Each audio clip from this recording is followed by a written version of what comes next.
O experimento é a determinação da acidez do ortonitrofenol, que foi sintetizado na nitração do fenol e isolado na cromatografia em coluna.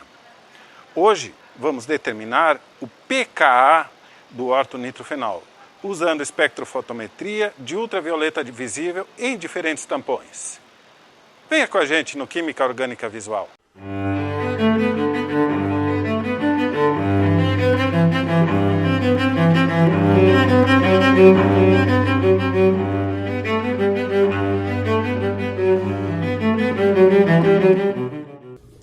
Após a reação do fenol com ácido nítrico, formando uma mistura de nitrofenóis, procedemos à separação por cromatografia em coluna, obtendo dois compostos principais, o ortonitrofenol e o paranitrofenol. O próximo passo é determinar a acidez do ortonitrofenol. Normalmente, quando pensamos a acidez de um composto orgânico, nos lembramos do limão, que tem o ácido cítrico. A teoria ácido-base, ela envolve uma reação de transferência de próton, ou seja, o núcleo do hidrogênio, transferência de H+, de uma espécie química para outra. A espécie que doa o H+, o próton, é chamada de ácido, e a espécie que recebe o próton é chamada de base. Porém, esta reação ela causa modificações importantes na estrutura e nas ligações da molécula que doa e da molécula que recebe. A transferência do H+ resulta em mudança de cor, aumento ou diminuição de reatividade, solubilidade em água. A constante de equilíbrio permite relacionar quantitativamente as concentrações do ácido, da base conjugada, do hidrônio. Um tratamento matemático da equação do Ka permite chegar na equação de Henderson-Hasselbalch, que relaciona pH, pKa e a razão entre as concentrações de ácido e base conjugada. Conhecendo o pH e o pKa, variamos a razão. Conhecendo a razão e o pH, podemos obter o pKa, que é o objetivo do nosso experimento. A força dos ácidos pode ser comparada usando a constante de acidez. Por exemplo, para o ácido acético, 1,76 vezes 10 na menos 5. Para a água, constante de acidez, 2 vezes 10 na menos 16. Ou seja, o ácido acético é muito mais forte do que a água. Uma forma mais econômica de representar a constante de acidez é usar o pKa, ou o logaritmo negativo da constante de acidez. Enquanto que para o Ka, os ácidos mais fortes são aqueles que têm maior Ka, para o pKa, os ácidos mais fortes são aqueles que têm um menor pKa. Inicialmente, vamos preparar uma solução de ortonitrofenol. 80 mg de ortonitrofenol obtidos no experimento da cromatografia são dissolvidos em etanol, cerca de 10 ml. Esse etanol é transferido para um balão volumétrico, depois lavamos um pouco o becker, transferimos de novo e depois levamos o balão volumétrico à marca de 50 ml. Porém, essa solução ainda é concentrada demais para o nosso experimento. É necessário diluir ainda mais. Vamos usar 10 ml desta solução e transferir para um balão de 100 ml, completando com água. A concentração calculada de ortonitrofenol nessa solução aquosa é de 1,15 vezes 10 a menos 4 mol por litro.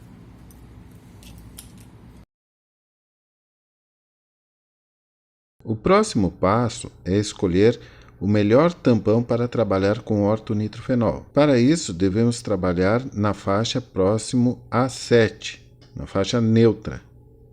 E o tampão que vamos utilizar nesta faixa é o monohidrogênio fosfato de hidrogênio fosfato. O monohidrogênio fosfato atua como uma base e reage com o ortonitrofenol, dando o próton e formando o dihidrogênio fosfato, enquanto que o fenol passa para ortonitrofenolato. Esta reação resulta em uma modificação nas propriedades do ortonitrofenol. Enquanto o ortonitrofenol, na forma neutra, não absorve luz visível, a sua base conjugada absorve luz visível no máximo de 415 nanômetros, o que comunica uma cor amarelada a esse produto. Então é fácil identificar quando o ortonitrofenol passa da forma neutra para a sua base conjugada. Com a ideia de variar as quantidades de ortonitrofenol e da sua base conjugada, nós vamos fazer diferentes soluções de monohidrogênio fosfato e dihidrogênio fosfato. Lembrando da equação do tampão, vemos que essas soluções elas têm diferentes pH. As soluções que têm mais dihidrogênio fosfato, elas têm pH mais ácido. E as soluções que têm mais monohidrogênio fosfato têm pH mais básico. A solução que tem uma quantidade igual de mono e de hidrogênio fosfato tem um pH exatamente igual ao pKa, ou seja, 6,8. As concentrações de mono e de hidrogênio fosfato devem ser bem maiores do que as concentrações do ortonitrofenol da sua base conjugada, para que ocorra a reação e não altere significativamente o pH do meio. Separamos as soluções tampão usando duas buretas, uma com monohidrogênio fosfato, outra com dihidrogênio fosfato, em tubos de ensaio, de acordo com a tabela anterior. Agregamos com uma pipeta volumétrica 1 ml da solução de ortonitrofenol já preparada em cada tubo.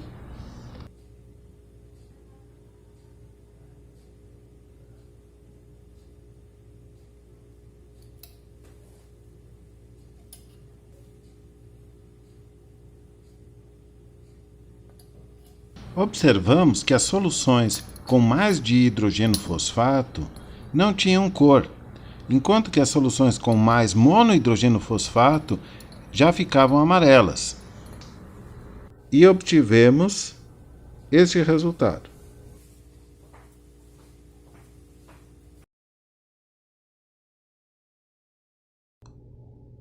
A luz visível varia de 400 nanômetros até 800 nanômetros. Abaixo de 400 nanômetros situa-se o ultravioleta, invisível para humanos.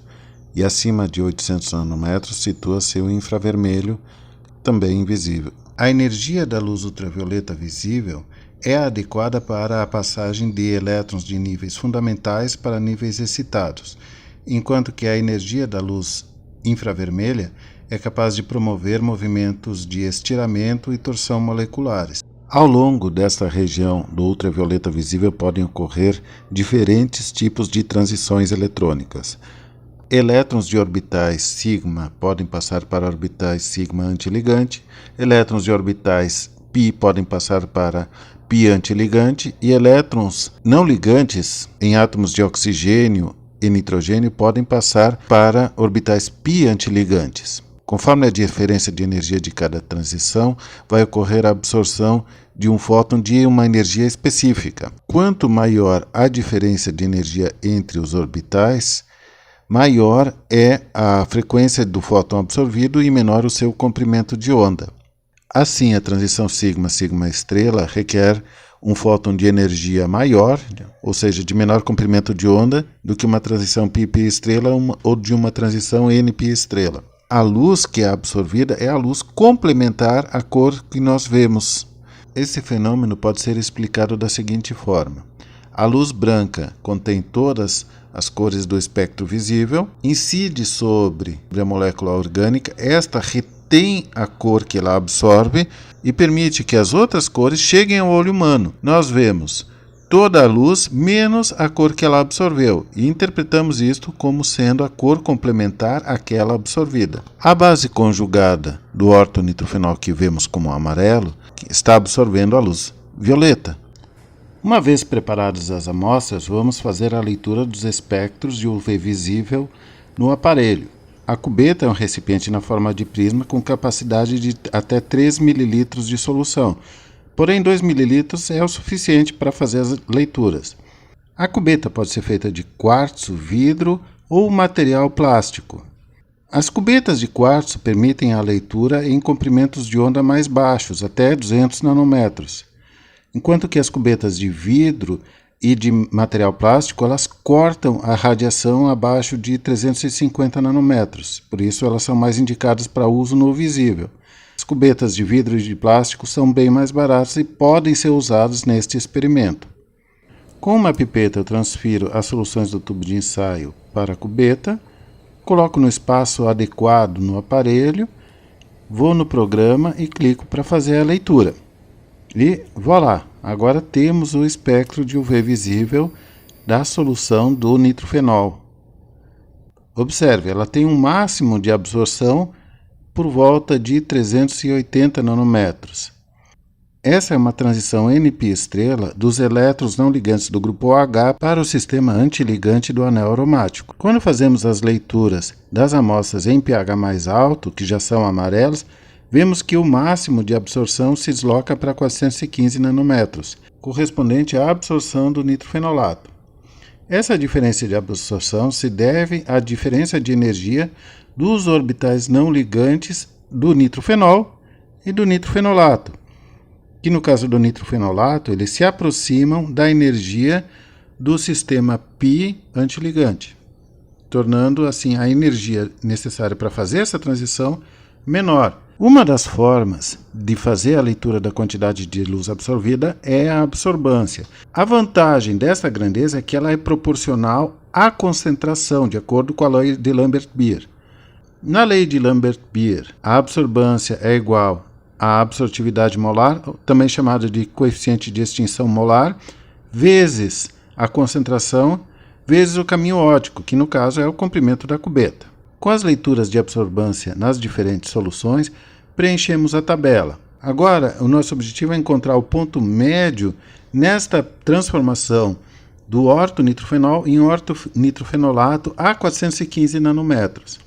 Para isso, vamos fazer um tratamento matemático que nós vamos encontrar a diferença entre as absorbâncias lidas e as absorbâncias da espécie ácida e da espécie básica. Quando essa razão for 1, chegamos exatamente no meio da curva. Outra forma de determinar é fazendo um gráfico de pH com o logaritmo dessa razão. Colocamos o pH no eixo x e o logaritmo no eixo y. E traçamos uma reta. Quando essa reta cruza o eixo do x, é porque esse logaritmo é zero. E o logaritmo só é zero quando a razão for 1. Desta forma, determinamos o pKa do ortonitrofenol, que por esse tratamento deu 7,1, muito próximo do valor da literatura, que é 7,2. Então, consideramos um sucesso esse nosso experimento para a determinação do pKa do ortonitrofenol.